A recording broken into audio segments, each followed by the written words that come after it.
পৃথিবীর জমিনে এ কোরআন পৃথিবীর কোন মানুষের লেখা কিতাব নয়। এ কোরআন আমি আল্লাহ পাক আল্লাহ রাব্বুল আলামিন আমি পাঠিয়েছি, আমার লেখা কিতাব, এবং আমি মুহাম্মদের উপরে নাযিল করেছি।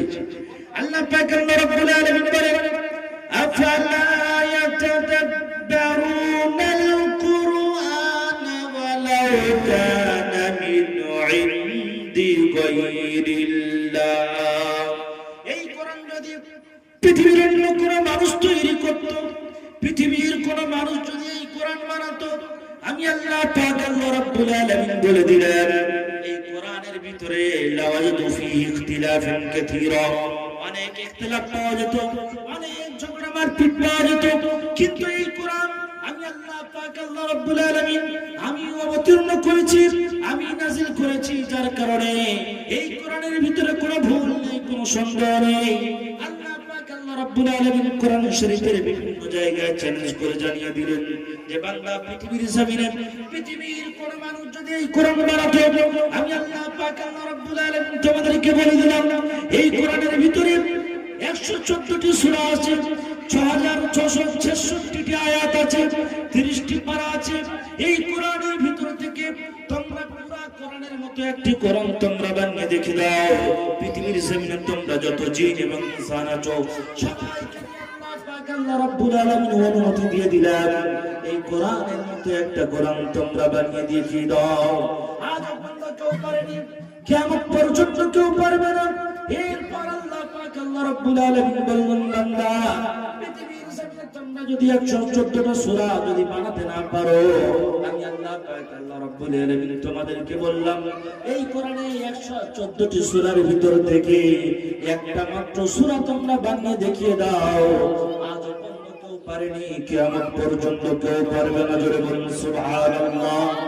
আল্লাহ পাক আল্লাহ রাব্বুল আলামিন বলেন ওয়া ইন কুনতুম ফি রাইবিন মিম্মা নাযালনা আলা আবদিনা ফাআতু বিসূরাতিন মিন মিথলি। তোমরা যে দাবি করছো, তোমরা যে বলছো এই কোরআন মানুষের বানানো কোরআন, আমি আল্লাহ পাক আল্লাহ রাব্বুল আলামিন বললাম একটা মাত্র সূরা বানিয়ে দেখিয়ে দাও। আজ পর্যন্ত কেউ পারেনি, কিয়ামত পর্যন্ত একটি সূরা কেউ বানিয়ে দেখাতে পারবে না। আল্লাহ পাক আল্লাহ রাব্বুল আলামিন বলে বান্দা পৃথিবীর জমিনে আমি এই যে কোরআন লিপিবদ্ধ করেছি, কোরআন পাঠিয়েছি, আমার হাবিবের উপরে আমি কোরআন অবতীর্ণ করেছি, নাযিল করেছি। আল্লাহ পাক আল্লাহ রাব্বুল আলামিন বলে বান্দা পৃথিবীর জমিনে এই কোরআন অবতীর্ণ করার পরে এই কোরআন হেফাজতের দায়িত্ব পৃথিবীর কোন মানুষকে দিলাম না। যখন আমি তাওরাত পাঠিয়েছি তার দায়িত্ব সেই নবীর উপরে দিয়ে দিয়েছি। যখন জাবুর পাঠিয়েছি সেই কিতাবের দায়িত্ব হযরত দাউদ আলাইহিস সালাতু ওয়াস সালামের উপরে দিয়েছি। যখন ইনজিল পাঠিয়েছি তার দায়িত্ব হযরত ঈসা আলাইহিস সালাতু ওয়াস সালামের উপরে দিয়েছি। কিন্তু যখন কোরআনুল কারীমকে এই পৃথিবীর জমিনে অবতীর্ণ করলাম, এই পৃথিবীর জমিনে পাঠালাম, আমি আল্লাহ পাক আল্লাহ রাব্বুল আলামিন এই কোরআন হেফাজতের দায়িত্ব আমি আল্লাহ স্বয়ং নিজে গ্রহণ করেছি। নাযালনা যিকরা ওয়া ইন্না লাহু লাহাফিজুন। আমি আল্লাহ পাক আল্লাহ রাব্বুল আলামিন কোরআন শরীফ অবতীর্ণ করেছি, আর কোরআন নাযিল করার পরে আমি আল্লাহ পাক আল্লাহ রাব্বুল আলামিন এই কোরআন হেফাজতের দায়িত্ব আমি আল্লাহ আমার নিজে হাতে গ্রহণ করেছি। তো আল্লাহ পাক আল্লাহ রাব্বুল আলামিন বলছে বান্দা পৃথিবীর জমিনে আমি আল্লাহ পাক আল্লাহ রাব্বুল আলামিন এই কোরআন অবতীর্ণ করেছি, এবং এর হেফাজতের দায়িত্ব কে নিয়েছে বলেন? জোরে বলেন। আল্লাহ পাক আল্লাহ রাব্বুল আলামিন স্বয়ং এই কোরআনুল কারীম হেফাজতের দায়িত্ব নিয়েছে। পৃথিবীর জমিনে আমি আপনি বহু কিতাব দেখেছি, তাওরাত, জাবুর, ইনজিল, যতগুলো কিতাব আছে এই কিতাবের ভিতরে বিভিন্ন রকম ভাবে ভুল ঢুকিয়ে দেওয়া হয়েছে, নিজের মন গড়া জিনিসগুলো ঢুকিয়ে দেওয়া হয়েছে। কিন্তু কোরআন এমন একটি কিতাব প্রায় 1450 বছর হয়ে গেল, আজ পর্যন্ত কেউ একটিও ভুল এই কোরআনের ভিতরে ঢোকাতে পারেনি, আর কিয়ামত পর্যন্ত এই কোরআনের ভিতরে কেউ ভুল ঢোকাতে পারবে না। জোরে বলুন সুবহানাল্লাহ। আল্লাহ পাক আল্লাহ রাব্বুল আলামিন বলে, বান্দা পৃথিবীর জমিনে আমি আল্লাহ পাক আল্লাহ রাব্বুল আলামিন এই কোরআনকে হিফজ করার জন্য, এই কোরআনকে মুখস্থ করার জন্য আমি আল্লাহ পাক আল্লাহ রাব্বুল আলামিন মানুষের জন্য এই কোরআনকে সহজ করে দিয়েছি এবং সরল করে দিয়েছি। পৃথিবীর জমিনে বহু কিতাব আছে, কিন্তু সেই কিতাবের হাফেজ আপনি খুঁজে পাবেন না। কিন্তু কোরআন মাজিদ এমন একটি কিতাব, আল্লাহ পাক আল্লাহ রাব্বুল আলামিন এই কোরআনের হাফেজ পৃথিবীর জমিনে লক্ষ লক্ষ তৈরি করে রেখেছে। জোরে বলুন সুবহানাল্লাহ। আল্লাহ পাক আল্লাহ রাব্বুল আলামিন বলে, বান্দা পৃথিবীর জমিনে আমি আল্লাহ পাক আল্লাহ রাব্বুল আলামিন এই কোরআনকে আমি আল্লাহ মানুষের সিনা বাই সিনা দিয়ে কোরআনকে হেফাজত করেছি। আরেকবার জোরে বলুন সুবহানাল্লাহ। আল্লাহ পাক আল্লাহ রাব্বুল আলামিন বলে, বান্দা এই কোরআনকে আমি যুবকের জন্য সরল তৈরি করেছি, যুবতীর জন্য সরল তৈরি করেছি, বৃদ্ধার জন্য সহজ তৈরি করেছি, বিধবার জন্য সরল তৈরি করেছি। আমি আল্লাহ পাক আল্লাহ রাব্বুল আলামিন তামাম পৃথিবীর মানুষের জন্য আমার কোরআনকে আমি আল্লাহ সহজ এবং সরল তৈরি করেছি। ওয়ালাকাদ ইয়াসসারনাল কুরআনা লিযিকরি ফাহাল মিন মুদ্দাক্কির। আমি আল্লাহ পাক আল্লাহ রাব্বুল আলামিন তামাম পৃথিবীর মানুষের জন্য আমার কোরআনকে আমি আল্লাহ সহজ এবং সরল তৈরি করেছি। এরপর আল্লাহ পাক আল্লাহ রাব্বুল আলামিন বলে, বান্দা পৃথিবীর জমিনে বহু কিতাব আছে, বহু গ্রন্থ আছে, সেই সব কিতাব ছুঁইতে গেলে, স্পষ্ট করতে গেলে পবিত্র হতে হবে, ওযু করতে হবে, এ কথা লেখা নেই। কিন্তু আমি আল্লাহ পাক আল্লাহ রাব্বুল আলামিন কোরআন শরীফকে নাযিল করেছি, অবতীর্ণ করেছি, আর বলে দিয়েছি আমার কোরআনুল কারীমকে যখন আমার কোন বান্দা স্পষ্ট করতে চাইবে, যখন আমার কোন বান্দা বান্দি কোরআন শরীফকে তেলাওয়াত করতে চাইবে, আমি আল্লাহ পাক আল্লাহ রাব্বুল আলামিন বলে দিলাম সর্বপ্রথম আমার বান্দা এবং বান্দিকে পবিত্র হতে হবে। পবিত্র হওয়ার পরে আমি আল্লাহ পাক আল্লাহ রাব্বুল আলামিন আমার কোরআনকে স্পষ্ট করতে পারবে, আমার কোরআনকে ছুঁইতে পারবে। লা ইয়ামাসসুহু ইল্লাল মুতাহহারুন। খবরদার তোমরা পবিত্র না হয়ে আমার কোরআনকে তোমরা স্পষ্ট করবে না, আমার কোরআনে তোমরা হাত দেবে না, আমার কোরআনকে পড়বে না। এরপর আল্লাহ পাক আল্লাহ রাব্বুল আলামিন বলেন, আমার বান্দা যখন কোরআনুল কারীম তেলাওয়াত করবে, আমার বান্দা যখন কোরআনুল কারীম পড়বে, আমার বান্দা পড়ার কারণে তার কি নেকি হবে, সে কি পাবে, তার কি উদ্দেশ্য থাকবে, আল্লাহ পাক আল্লাহ রাব্বুল আলামিন বলেন, আমার বান্দা বান্দির সামনে যখন কোরআন শরীফ তেলাওয়াত করবে আর আমার বান্দা বান্দি যখন শুনবে, আমি আল্লাহ পাক আল্লাহ রাব্বুল আলামিন আমার আসমানের তরফ থেকে আমি আল্লাহ পাক আল্লাহ রাব্বুল আলামিন আমার রহমতগুলো আমার বান্দার উপরে বর্ষণ করতে থাকবে। তাই আল্লাহ পাক আল্লাহ রাব্বুল আলামিন বলেন, ওয়া ইযা কুরিয়াল কুরআনু ফাসতামিউ ওয়া আনসিতু লাআল্লাকুম তুরহামুন। আমার বান্দার সামনে যখন কোরআন শরীফ তেলাওয়াত করা হবে, আমার বান্দার সামনে যখন কোরআন শরীফ পড়া হবে, আমি আল্লাহ পাক আল্লাহ রাব্বুল আলামিন বলে দিলাম, আমার বান্দা যখন দিলের কান দিয়ে এবং তার দিয়ে শুনবে, আমি আল্লাহ পাক আল্লাহ রাব্বুল আলামিন আমার রহমত আমার বান্দার উপরে বর্ষিত হতে থাকবে। বিশ্বনবীর একদম সাহাবা গভীর রাতের বেলা কোরআন শরীফ তেলাওয়াত করেছেন, নামাজের ভিতরে দাঁড়িয়ে গিয়েছেন, হঠাৎ মাথার উপরে আসমান কালো হয়ে গিয়েছে আর ঘোড়া লাফালাফি করতে চালু করেছে।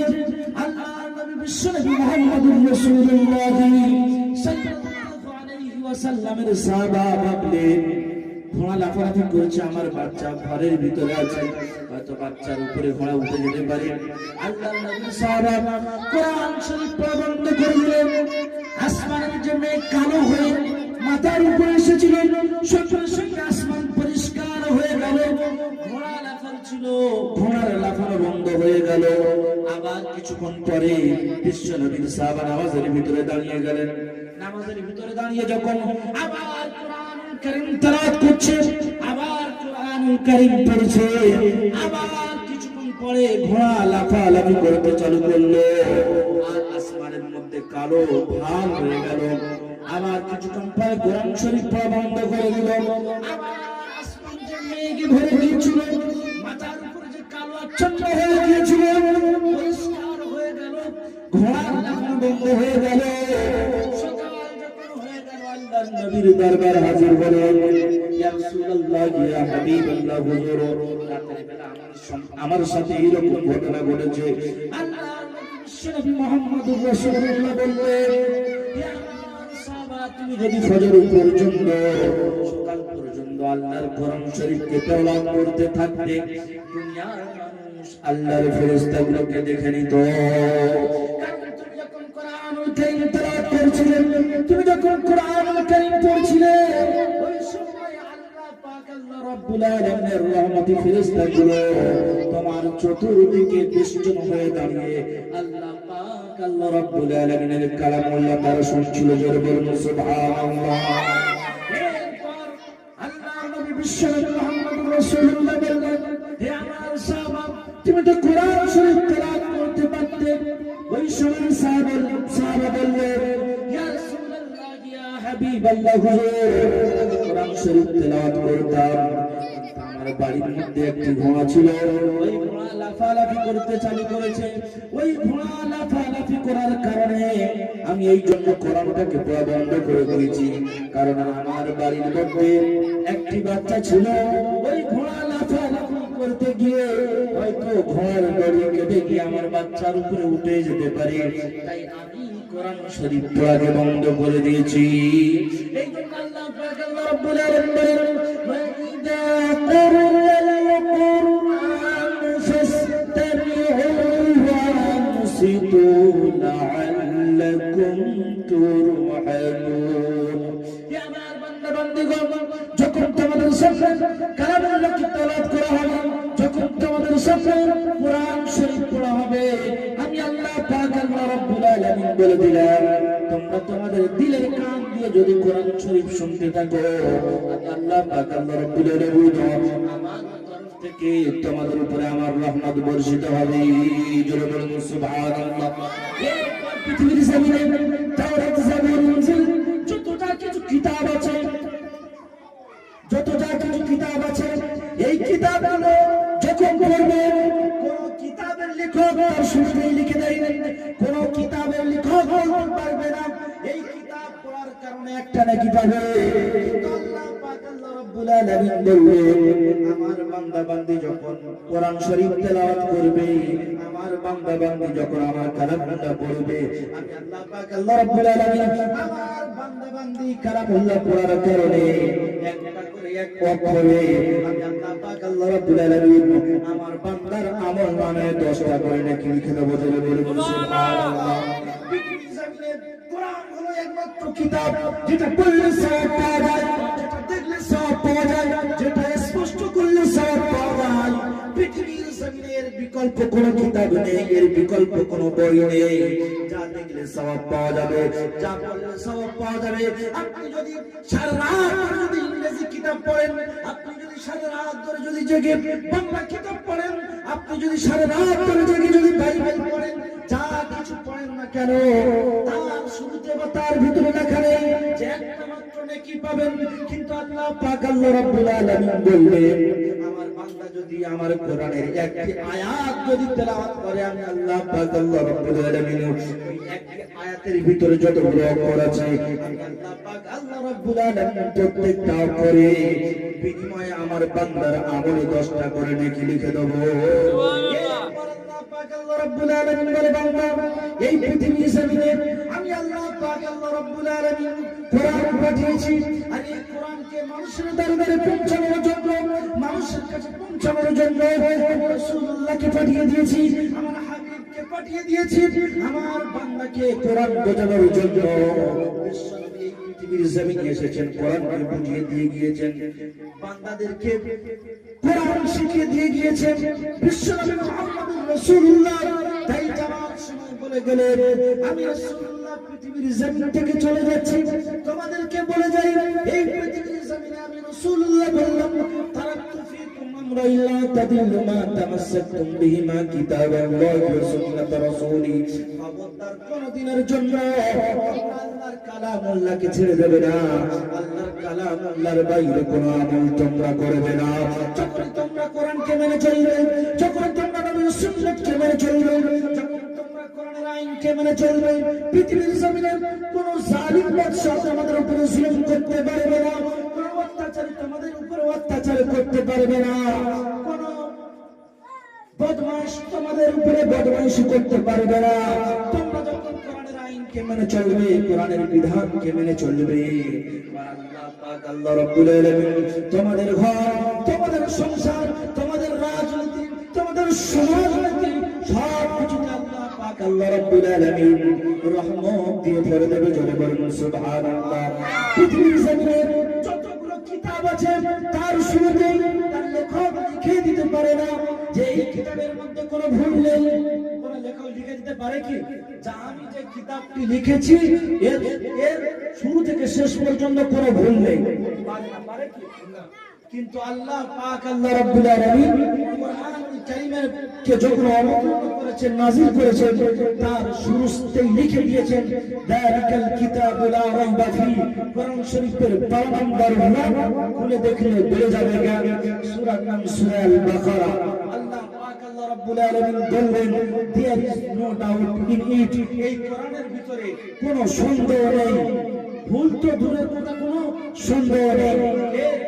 আল্লাহ পাক আল্লাহ রাব্বুল আলামিন বলছেন, পৃথিবীর জমিনে যখন কোন লেখক কোন পুস্তক লেখে, কোন কিতাব লেখে, তার শুরুতেই সে লিখে দেয় যে ভাই আমি দুর্বল মানুষ, একটি কিতাব লিপিবদ্ধ করেছি, লিখেছি, এর ভিতরে ভুল থাকতেই পারে। যদি ভুল থাকে আপনারা আমাকে জানিয়ে দেবেন, আমি আগামী সংকলনে এটাকে ঠিক করে দেব। বলে কি বলে না? কিন্তু আল্লাহ পাক আল্লাহ রাব্বুল আলামিন শুরুতেই নিজের প্রশংসা দিয়ে চালু করেছেন যে আমি আল্লাহ পাক আল্লাহ রাব্বুল আলামিন আমার প্রশংসা, নিজের বড়ত্ব, নিজের বড়াই বয়ান করেছেন যে আলহামদুলিল্লাহি রাব্বিল আলামিন। সমস্ত প্রশংসা কার জন্য? বলেন আল্লাহর জন্য। তো পৃথিবীর জমিনে এমন কোন কিতাব নেই যার শুরুতে তার লেখার হিম্মত থাকে যে এর ভিতরে কোনো ভুল নেই।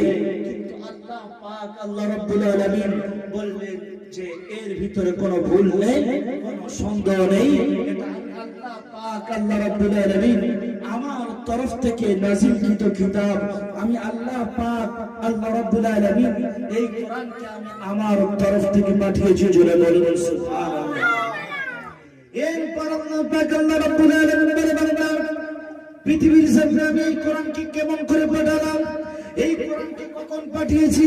আল্লাহ পাক আল্লাহ রাব্বুল আলামিন বলেন, বাল হুয়া কুরআনুন মাজিদুন ফি লাউহিম মাহফুজ। আমার এই কোরআনটাকে আমি আল্লাহ পাক আল্লাহ রাব্বুল আলামিন লাউহে মাহফুজের মধ্যে রেখেছিলাম। লাউহে মাহফুজ থেকে আমি আল্লাহ পাক আল্লাহ রাব্বুল আলামিন আমার কোরআনকে দুনিয়ার আসমানে অবতরণ করেছি। দুনিয়ার আসমান থেকে আমি আল্লাহ পাক আল্লাহ রাব্বুল আলামিন দুনিয়ার জমিনে যেমন জরুরত করেছে, যেমন ভাবে লেগেছে, আমি আল্লাহ পাক আল্লাহ রাব্বুল আলামিন দুনিয়ার জমিনে আমি আমার কোরআনকে আস্তে আস্তে 23 বছর ধরে পাঠিয়েছি। এরপর আল্লাহ পাক আল্লাহ রাব্বুল আলামিন বলেন, এই কোরআন শুধু শুনলে হবে না, এই কোরআন শুধু জানলে হবে না, এই কোরআনের উপরে আমল করতে হবে।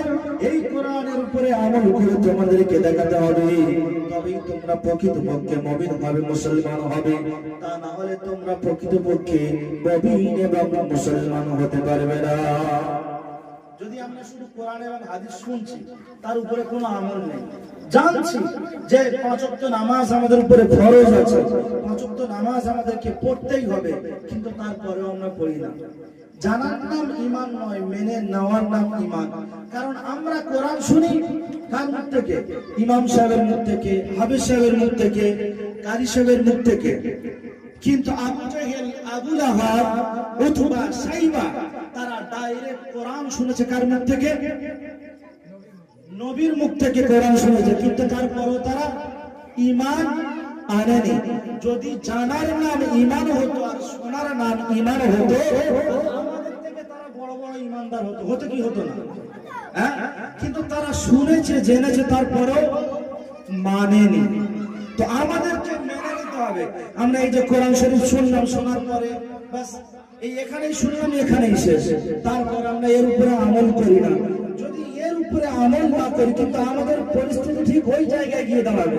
কারণ তারাও কোরআন শুনেছিল, তারাও জেনেছিল, কিন্তু তারা মানেনি। তারা রসুলকে রসুল বলে মানেনি, নবীকে নবী বলে মানেনি, কোরআনকে তারা কোরআন বলে মানেনি। আবু জেহেল, আবু লাহাব তারা আল্লাহর নবীর কাছে এসে বলল, মুহাম্মদ, আচ্ছা তুমি তো আল্লাহর নবী। বলল, হ্যাঁ আমি তো আল্লাহর নবী। বলছে, আল্লাহ পাক পৃথিবীতে আর কাউকে দেবে না, তোমার মতো একজন ইতিমকে আল্লাহ তাআলা নবী বানিয়ে পাঠিয়েছে। এত বড় লোক আছে, এত ধনী লোক আছে, এত ভালো মানুষ আছে, কাউকে দেবে না, তোমাকে নবী করে পাঠিয়েছে। তো ঠিক আছে, তোমাকে আমরা নবী বলে মেনে নেব, তবে একটা মুজিজা দেখাতে হবে। ওই যে আসমানের চাঁদ দেখতে পাচ্ছ, ওই চাঁদটাকে যদি দুটুকরো করে দিতে পারো, আমরা তোমাকে নবী বলে মেনে নেব। জোরে বলুন সুবহানাল্লাহ। তো আল্লাহর হাবিব সাল্লাল্লাহু আলাইহি ওয়াসাল্লাম আল্লাহর কাছে দোয়া করলেন আর বললেন, আয় আল্লাহ, যদি আসমানের চাঁদকে আপনি দ্বিখণ্ডিত করে দিতে পারেন, তাহলে হয়তো আবু জেহেল, আবু লাহাব এরা কালিমা পড়তে পারে, এরা ঈমান আনতে পারে। আপনি আসমানের চাঁদটাকে দ্বিখণ্ডিত করে দিন। আবু জেহেল, আবু লাহাব তারা এই কথা বলার পরে আল্লাহর হাবিব সাল্লাল্লাহু আলাইহি ওয়াসাল্লাম আসমানের চাঁদের দিকে আঙ্গুলখানা তুলে ইশারা করলেন। আসমানের চাঁদ সঙ্গে সঙ্গে দ্বিখণ্ডিত হয়ে গেল। জোরে বলুন না সুবহানাল্লাহ। এরপর আবু জেহেল, আবু লাহাব বলছে যে এটা মুহাম্মাদের জাদু। মুহাম্মদ যেমন জমিনের উপরে জাদু করতে পারে, মুহাম্মাদের জাদু আসমানের উপরেও চলে। জোরে বলুন নাউজুবিল্লাহ। কারণ তারা বলেছিল যে যদি আসমানের চাঁদকে দ্বিখণ্ডিত করে দিতে পারো, তাহলে আমরা মুসলমান হয়ে যাবে, তাহলে আমরা কালিমা পড়বো, তাহলে আমরা ঈমান আনবো। কিন্তু তারা আসমানের চাঁদ দ্বিখণ্ডিত করার পরেও নবীর উপরে ঈমান আনেনি। একদিন আবু জেহেল আল্লাহর নবীর কাছে হাতের মধ্যে কিছু পাথর এনে বলছে, এই মুহাম্মদ, তুমি তো নবী, আচ্ছা তুমি বলো দিনি এই হাতের ভিতরে কি আছে? যদি তুমি বলতে পারো, তাহলে তোমার উপরে কালিমা পড়ে মুসলমান হয়ে যাবে, ইসলামকে গ্রহণ করব, ইসলামকে কবুল করে নেব। বলছে যে আমি বলবো, তোমার হাতের ভিতরে যে জিনিসটা আছে সে নিজের থেকে বলবে। বলছে সে যদি বলে তো আরো ভালো। তো হাতের ভিতরে পাথর ছিল, পাথরের জবানকে আল্লাহ তাআলা খুলে দিলেন। পাথরের মুখ থেকে আওয়াজ বার হচ্ছে যে লা ইলাহা ইল্লাল্লাহ মুহাম্মাদুর রাসূলুল্লাহ। জোরে বলুন সুবহানাল্লাহ। তাহলে পাথরের ভিতর থেকে আওয়াজ আসার পরে তারপরেও আবু জেহেল বলছে যে এটাও মুহাম্মাদের জাদু, এখানেও মুহাম্মাদ জাদু চালিয়েছে, তাই আমরা মুহাম্মাদের উপরে ঈমান আনবো না। আবু জেহেল, আবু লাহাব এই করতে করতে তারা পৃথিবীর জমিন থেকে বিদায় নিয়ে চলে গেছে। তারা ঈমান আনেনি, আর আল্লাহ তাআলা তাদের কপালে ঈমানের তৌফিক দেয়।